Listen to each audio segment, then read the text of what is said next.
Gabe Newell, and welcome back to Half-Life 2. It's been a long 20 years since its release. In this anniversary update, we've tried to respond to as many of the community's requests as possible. And while this might not be the absolute #1 request from fans, I often hear how much people would like a commentary mode, so we're excited to finally make that happen. Not only was it a challenge to remember many of the details of Half-Life 2's development, but it's not easy to crack open decades-old computer code and wonder what the hell you were thinking way back then. Along with a dev commentary, we've cleaned up a bunch of old bugs and tried to leave things in better shape than we found them. And at least this time, we had the luxury of knowing how things turned out in the end. To listen to a commentary node, put your crosshair over the floating commentary symbol and press your use key. To stop a commentary node, put your crosshair over the rotating node and press the use key again. And please, let me know what you think. You can reach me at gaben@valvesoftware.com. Thanks, and have fun. Physics objects. It might be hard to remember it now, but back when Half-Life 2 came out, small objects in games, like these bits of trash, were usually static, as in they didn't really move, or if they did, it was in a very simple way. If you were lucky, they might break apart into some sprites if you hit them. One of the goals for this initial Trainstation section was to really make it clear to players that these kinds of things were properly, physically, actually being simulated in Half-Life 2. They could be picked up, dropped, thrown, broken, moved by other forces, you name it. Here we're starting with just a small thing, showing that trash is being blown by the arrival of the train, or, more specifically, an invisible volume that's triggered by the player leaving the train. Trainstation. The beginning of a Half-Life game has a big job to do. We have to introduce players to a new world while teaching them how to interact with it. Players need to quickly grasp what's happening, who the key players are, what threats they face, and how they fit into it all. Above all else, it has to be as fun and interactive as possible. Nailing this takes a lot of iteration and playtesting, especially on the small moments that make up a bigger picture of the game. In this section, we'll highlight some key moments, game design problems, and a few playtests where things didn't quite go as planned. Metro Cop shoving citizens. We've only walked a few feet and we're already got problems to solve. We're introducing the Metro Cop, an enemy that eventually we're going to ask players to kill, and giving you a glimpse of the world they're stepping into. It's a simple, clear moment that shows the relationships between the Metro Cops and citizens, and by extension the player. At the same time, we decided to reinforce the existence of the core physics simulation, showing the way in which NPCs can casually interact with objects in the world. Seeing something like a suitcase knock into another and dislodge was pretty novel back then. These moments at the train station, where we combined multiple goals, were the most successful. They felt natural, like the game wasn't pausing just to teach you a lesson. Sweeping Vortigaunt. Another key moment of storytelling, and another nod to the physics system. Here, we're showing how Vortigaunts fit into this new world, which is a big shift from their Half-Life 1 role as enemies. Like so many moments in Trainstation, the Sweeping Vortigaunt came from our constant hunt for ways to show characters interacting naturally with the physics system. Why just tell players Vortigaunts are friendly now, when you can show one casually sweeping the floor and knocking around some simulated objects? Nothing signals, hey, don't shoot me this time around, like someone willing to tidy up. Natural storytelling. To achieve our world-building and storytelling goals throughout the train station, we needed a natural way to deliver dialogue without it feeling too gamey or requiring tutorials. We noticed players often approached NPCs to get a closer look, so we turned that into an opportunity for the NPCs to acknowledge the player and deliver their lines. This kept interactions low-key, which was essential since the citizens aren't exactly too cheerful or lively. The simplicity of this approach also aligned with one of Half-Life's core storytelling goals, making the narrative responsive to the player's interest. Some players want to dig into every detail, while others just want to know what to do next. Giving players control over how much story they want to engage with, without it blocking progress, is a goal we always try to maintain in a Half-Life game. Plus, the less complicated a feature is to implement, the more of it we can include. Early tech planning. Shipping a game always teaches us a lot. We finally get to find out which choices we made were good ones, and which were ones we should do differently next time. So after Half-Life 1, when we sat down to start thinking about what kind of sequel we could build, we had all kinds of player feedback to digest. From it, we tried to build a master list of things that Half-Life 2 was going to focus on. We didn't try to design a specific player experience. Instead, we found it more useful to approach the question from a technological standpoint. Black Mesa's security guards and scientists had worked well. What could we do if we pushed it really, really hard on characters? We liked our interactive storytelling. What could we build that would allow us to do even more of it, and a greater variety? The exploration and interaction with the Black Mesa was compelling to players. Maybe a physics system would allow us to take that further. In all these areas, we tried to imagine the best version of it could look like years in the future, and back solve from that a set of technological steps that might get us there. Storytelling. Creating a sense of immersion was a core principle in our approach to Half-Life 1's storytelling, and it led us to the self-imposed constraints of never, or at least very rarely, taking control away from the player and of keeping the player's avatar silent. These limitations made storytelling more challenging at times, but we felt it was important to stay with them for Half-Life 2. Our hope was that by maintaining these principles, we'd push ourselves to explore deeper, more interactive storytelling. Characters. In Half-Life 1, security guards and scientists could best be described as archetypes, not individuals. They were abstractions of characters that matched the visual fidelity we could achieve at the time. But as our technology improved with Half-Life 2, we saw an opportunity to move beyond abstractions. The increased visual fidelity of the character models, combined with improvements in animation, made us believe we could focus on creating individual characters, people you would actually care about. We allowed ourselves to write real dialogue and have characters deliver it in a way that felt realistic enough for players to not think about them as pawns in a video game, and hopefully propel our narrative forward. In 2001, a couple of years into development, we were energized by Japan Studios' Eco. Directed by an animator, it blew us away with its reliance on characters as the key connection to the player, giving us the courage to keep pushing forward. Blocking tutorials. At times, we need to be certain the player has learned something, and the standard method, at least in game development, not in life, is to trap them behind a gate of some kind, where the player must demonstrate their knowledge to be able to continue. We try to disguise these gates as something natural, so it doesn't feel like the game has come to a halt. Of course, time, resources, or the environmental context itself can make that tricky. In this case, we needed to teach the players how to move objects, so a simple stacking puzzle seemed like the best solution. We tested more complex designs, but they ended up being less effective at teaching the actual thing we needed the player to learn. Blocking tutorials too. There are two failures of note in this tutorial. First, players can break it by tossing all the boxes out the window, which is obviously not great. This leaves them stuck and unable to continue, which we consider a game-stopping bug that must be fixed.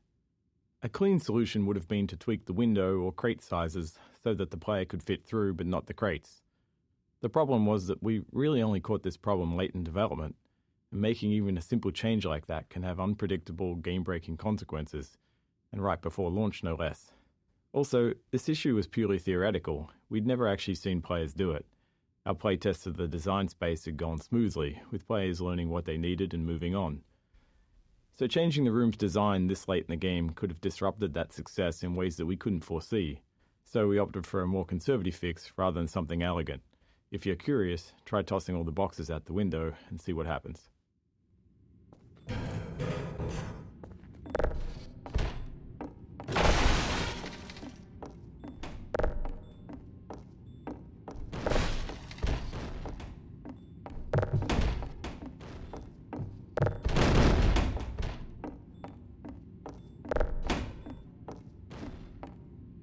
Blocking Tutorials 3. The second failure in this tutorial space is a case of misteaching, where we accidentally teach the player something we didn't intend. This can be hard to avoid without extensive playtesting, since the game is always teaching, even when it's not by design. We cover a more extreme example of this later in Trainstation, Some cases of misteaching are critical to fix, like if the player learns the wrong way to use a weapon or interact with a common element of the game. But this one was more subtle. While teaching players to move objects, we also taught them to stack physics objects to escape a space. Normally that's fine, except we don't deploy that puzzle later in the game, and teaching something irrelevant just clutters up their mental toolkit and makes it harder to readily keep useful things in mind later on. Worse, stacking objects to escape the play space become a problem later on, something we had to actively prevent in multiple areas. With so many physics-based objects in the game, blocking this behavior without putting ceilings everywhere wasn't really an option. In the end, we hoped players wouldn't overthink this early lesson, and when playtests showed players getting stuck later on, we made sure not to remind them of it. Fall damage. Teaching players how to do things is an essential thing for the game to do. But for them to make confident decisions, they also need to understand the more subtle rules. This small moment covers two of those. First, it shows how far the player can fall without taking damage. Second, it introduces a bit of the game's vocabulary, how the game will communicate with them. Players often worry about taking fall damage, but they also worry about taking a step that they can't take back. So here, a welcoming crate to land on signals that dropping down is safe and it's the way forward. And when the crate breaks, it reinforces the physics simulation, and is likely the first time players will see that larger objects can be broken apart.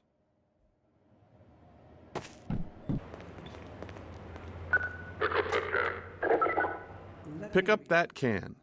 Contextualizing tutorials, creating a story scenario in which they happen, lets us do more than just stop the game to teach players something. We get to add narrative value to the moment.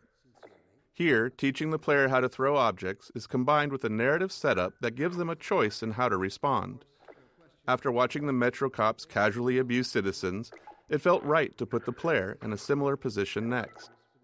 If they had opinions on how the citizens should have reacted, now they get to express them. Playtesting showed most players either complied or refused the request to pick up the can, but some tried to avoid the confrontation entirely. Others would comply initially, then retaliate after feeling humiliated. By keeping the moment relatively constrained, in both terms of player actions and the space itself, we could generally react appropriately to whatever choice they made. Playtesting. Playtesting is a core part of how we make games. We can never fully predict how players will respond or what they'll take away from what we've built. So we test to learn and hopefully improve. During a playtest, we don't guide or talk to the player, even if they're stuck, as it's extremely unlikely that we'll be sitting there next to the player once the game ships. Our goal is for testers to forget that they're playtesting altogether and play as if they're at home. Any interruptions risk skewing the data, so we only step in if there's a bug that's blocking progress, or more rarely, if their behavior is so confusing that we need to understand what they're thinking. Early in a Half-Life game, one of our goals is to make promises to the player, giving them a sense of what to expect later on. From movies to TV shows and books, all great entertainment does this in some way, and video games are no different. The promises in a Half-Life game can take different forms. Some are simple, like offering just a glimpse of something intriguing. Others are more layered, like the interactions with Metro cops.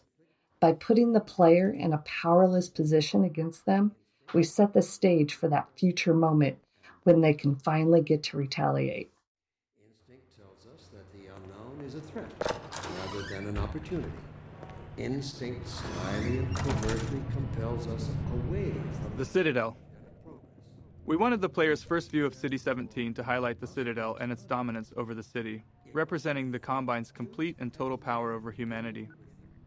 It also needed to serve as a clear goal. Even at the start, you can see where your journey ends. But despite its massive size, playtesters often missed it. A player's sense of depth and scale can be tricky on a computer monitor. If you've played any games in VR, you'll likely have noticed that scale feels more natural. Anyway, in this case, the Citadel's position above the player didn't help things either, which may be because FPS games train players to focus straight ahead or down at their feet. To improve the chances of players taking in the Citadel, we added birds flying towards the structure. A subtle trick we've found helps guide the player's view. We no longer need it. And that day of transformation, I have it on good authority. Exploration. After being herded through the train station by Metro cops, we wanted to give the player a chance to explore. This plaza offered several ways to interact with citizens, Metro cops, scanners, and the city infrastructure. We aimed for these interactions to continue building the world without needing explicit tutorials, and we refined them until they worked naturally, without any real training. Ropes.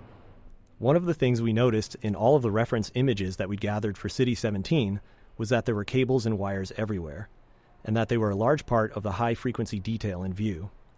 We loved the look of these older European cities enmeshed in the haphazard web of modern life. We felt like we needed a solution for cables, ropes, and similar elements, and we wanted them to be dynamic.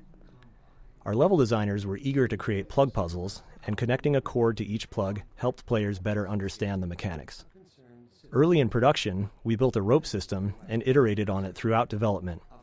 Under the hood, each rope is made of multiple segments stretched between the two endpoints, and they can move independently.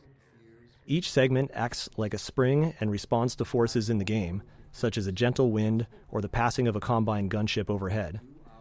When rendered, each segment is shown facing the camera and is bump mapped, which is crucial for giving the ropes a realistic, rounded appearance.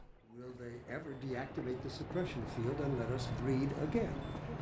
Playtesting Anecdote 1. One memorable playtest reminded us that we can never be certain what players are thinking or what lessons they've taken from their experience. This tester, after playing from the start and stuck trying to open a door, spent several minutes going back and forth between the game and the keyboard settings. When we asked what they were looking for, they said they were searching for the inventory controls, thinking they could use an item they'd picked up earlier to unlock the door. While we'd seen them collect and drop several physics objects, they'd misunderstood what was happening. The tester believed that pressing the use key while holding an object moved it into an inventory because the item dropped straight down. We knew it was just gravity, but their assumption wasn't crazy. Some adventure games of that era did slide items into an invisible inventory that way. We explained there was no inventory, and the playtest continued. Later, we considered whether we needed to address this, but since no other playtesters had the same confusion, and all of our potential solutions were more heavy-handed than necessary, we decided it was an outlier that was okay to remain unaddressed. It served as a good reminder, though, of how even the most subtle, overlooked details can mislead a player. Strider. This simple moment is a promise that you'll encounter this enormous thing later in the game. Even an uncomplicated scene such as this really does require a lot of playtesting and iteration because of Half-Life's goal of not taking control away from the player. As you can imagine, it takes a lot of small tweaks to ensure that as many players as possible are looking at the right place at the right time here. The street layout and the Metrocop scene are all set to guide the player's gaze, perfectly framing the Strider when it appears. Early game exploration. Up until this plaza, the player likely hasn't had to think much about their path, as it's been clear and straightforward. But here, we wanted to encourage exploration, which meant making the way forward less obvious, which can produce a feeling of being lost or, worse, confused, as you might expect. These kinds of shifts can be tough, especially early in the game, when the player is still learning the game's guidance cues. Here, it's further complicated by force-fielded checkpoints, which allow NPC citizens to move through, but restrict the player, leading many playtesters to believe that there was a way to bypass them. Ultimately, it was extensive testing that helped us find the right visibility for the alley forward, using lighting, layout, and a wooden crate, an object players have already used as a sign they're headed in the right direction, all to subtly guide them forward. Closed captions. During Half-Life 2 development, we were approached by folks interested in accessibility who encouraged us to go beyond the subtitle system we had built for Half-Life 1. They requested a full-featured closed captioning system to capture all game sounds, not just dialogue. This turned out to be a much tougher challenge than expected. Half-Life 2 produced a wide variety of sounds, and categorizing them for captions was crucial. Prioritization was also key. Dialogue needed to stand out, and it had to be clear who was speaking. Ambient sounds, like distant combat, were important for setting the mood in some levels, but less so if there was an enemy shooting nearby. Our level designers also often reuse sounds in different contexts, so sound might require captioning in one area, but not in another. Ultimately, every sound in the game ended up with its own caption data, formatted almost like a small version of HTML, giving us control over the visual style of each caption. As with the audio files, the caption data was too large to keep in memory, so we built an asynchronous caching system to handle it efficiently. Physics simulation. Even though we began Half-Life 2 with a functional third-party physics simulation, it still took us years of additional work both on the simulation itself and its integration into the game until we felt like we could meet our designers' ambitions. Maintaining a shippable level of quality and performance was something we knew would be a challenge along the way, but the more subtle issue was actually figuring out what to simulate and to what extent.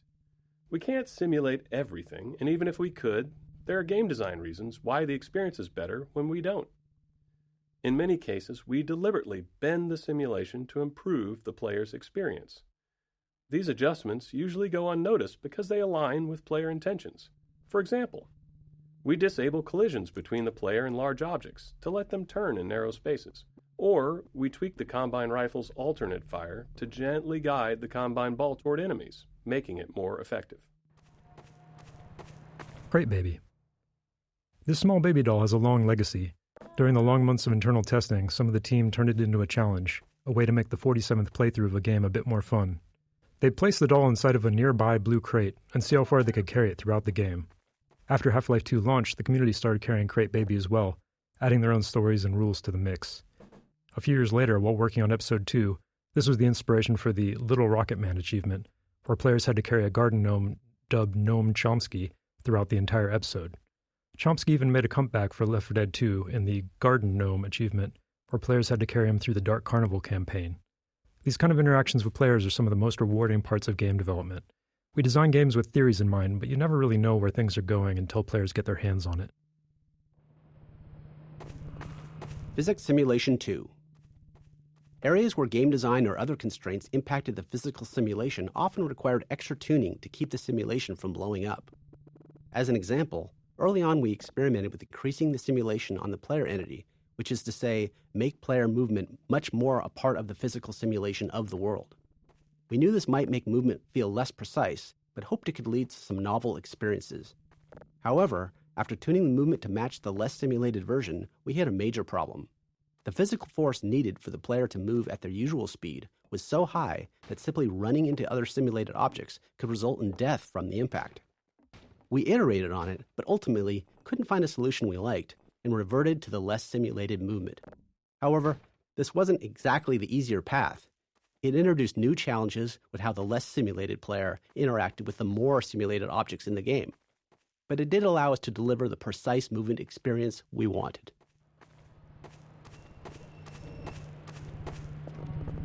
Playground. When we discussed ways to highlight our physics simulation around the city environment, a playground felt like the natural fit.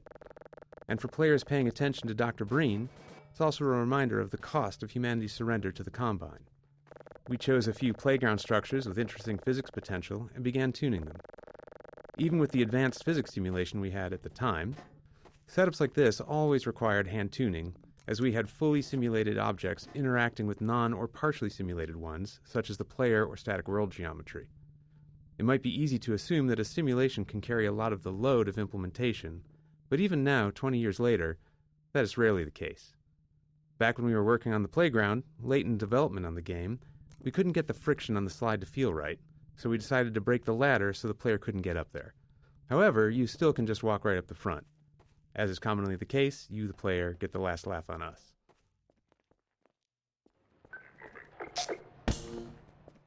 Materials and shaders. Half-Life 2 came out in the midst of a significant shift in 3D graphics, where the industry moved from textures to materials and shaders. In Half-Life 1, every surface had a texture, essentially an image wrapped onto the polygons of the surface. But by Half-Life 2, just 5 years later, every surface had both a material and a shader. The shader was a lump of code that customized how the surface was rendered. The material defined properties for how the surface behaved physically and how it responded to gameplay features. It also held references to textures and other parameters for the shader to use for rendering. As a result, artists and designers had much more control over how things looked and behaved. However, this came with a trade-off. Half-Life 1 could run on a computer with only a CPU, but Half-Life 2 required a GPU because the computations needed for materials and shaders were specifically designed for GPU hardware. The refracting glass door here is a clear example of a custom shader, but every surface in the scene is actually running a shader of some kind. Cubemaps. With the addition of materials and shaders, we needed a solution for reflective surfaces like glass and steel. These surfaces had to know what to reflect, but in 2003 we couldn't do any of that rendering in real time, so we developed the Cubemap system for pre-computed reflections. A cubemap is a set of 6 images on the inside of a cube, capturing the environment in every direction, like a panoramic photo that surrounds you on all sides. Level designers placed invisible marker entities throughout the levels, and during map compilation we generate a cubemap at each marker. Then, during gameplay, when rendering a reflective surface, we locate the nearest pre-computed cubemap to create the reflection. Was that you knocking? I didn't even know we still had a door. Field of view. In Half-Life 1, we used a 90-degree field of view, or FOV, which was fairly standard for first-person shooters at the time. But during Half-Life 2's development, we grew unhappy with it. With our game's focus on characters, we'd put extensive effort into detailed facial and body animations.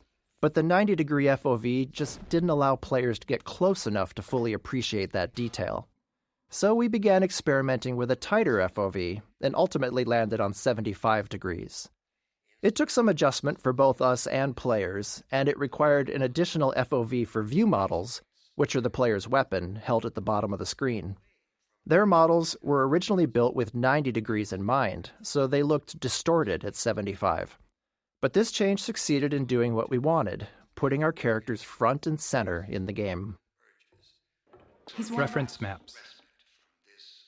As our characters grew more lifelike between Half-Life 1 and Half-Life 2, we wanted the game world to feel equally realistic. In Half-Life 1, the limitations of first-person games often made it easier to lean on stylized or abstracted environments. But with Half-Life 2, we set out to create a setting that felt grounded in reality, which meant focusing on a lot of small details we hadn't before. One of our main steps was creating reference maps to standardize how we'd map real-world proportions into the game. These maps established details like wall and door dimensions, doorknob heights, interior lighting, furniture scale, and the general scale of common objects. We created standardized textures for level designers, complete with scale and lighting values. The layouts would be consistent from the start. Besides setting up the physical world, these reference maps defined how the player would move through it, how high they could jump, how low they could duck, and the size of spaces like vents. Using these maps as foundation, we were able to keep our world geometry consistent and ensure realistically sized spaces across the game. Missing material. Early on in developing our low-level graphics code, we realized it would be difficult to spot polygons that weren't rendering due to a missing texture. When this happened, you'd typically just see black where the polygon should be, which could easily go unnoticed in darker scenes. To catch this bug more reliably, we created an error texture that would be visually unmistakable and generated automatically whenever a texture failed to load. This gave rise to the now iconic purple and black checkerboard texture, which has since taken on a life of its own well beyond Half-Life 2.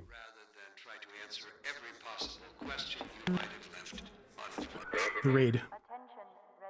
The section ahead, where the Metro cops raid the apartment while the player is inside, took a lot of iteration to get right. Generally, we design Half-Life to let players set their own pace, since people move through the game in a variety of ways.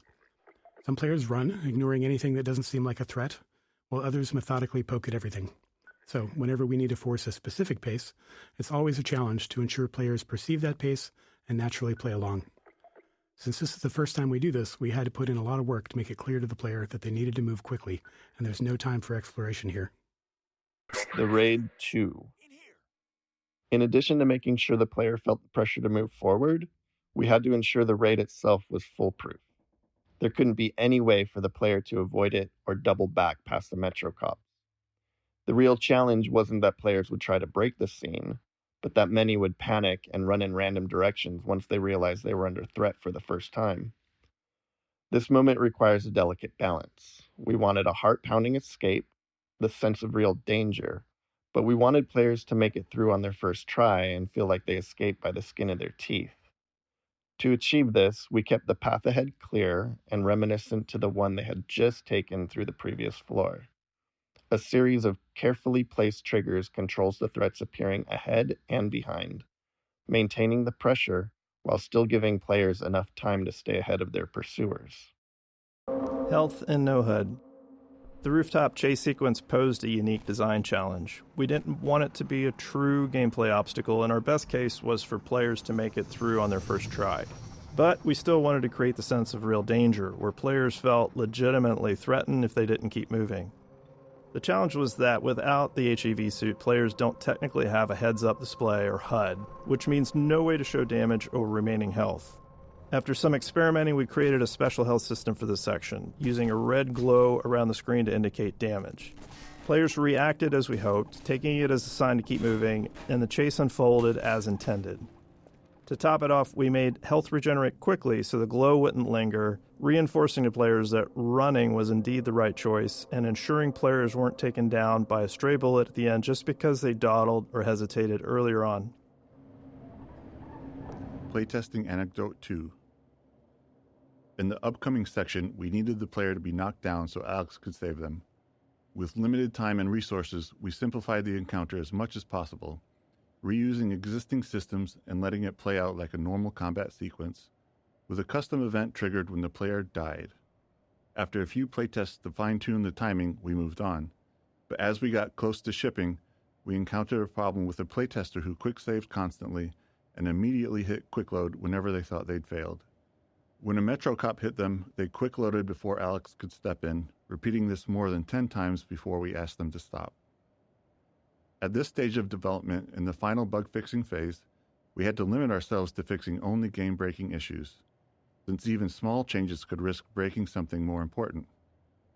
Knowing this was a rare edge case, because most players had no trouble, we made a few conservative changes. We shortened the delay between the knockdown and Alyx's first line, and changed the fade-out color to white instead of black, which wasn't ultimately that useful since players hadn't died enough yet to associate black with death. We considered disabling quick-load for the few seconds that the scene plays out, but we were worried that could introduce a bug where quick-load became disabled permanently. Alyx. Nailing Alyx's design was a big challenge. We wanted the player to both respect and care for her. Saving Eli was a key player goal midway through the game, and we knew that getting players to care about that goal would be easier if they also cared about Alyx and her relationship with her father. We intentionally designed, wrote dialogue, and cast a voice actor for Alyx to be savvy, capable, and relatable within the Combine-controlled world, while also making her attractive and charismatic. We aimed to avoid the objectification, exaggeration, and hypersexuality that many games of the 2000s featured, as we felt that would undermine our goals for her character. Man, a few words, aren't you? NPCs on elevators. We often spend a significant amount of time solving problems that players might not even notice. Many of these are subtle design challenges, while others stem from multiple systems interacting with each other.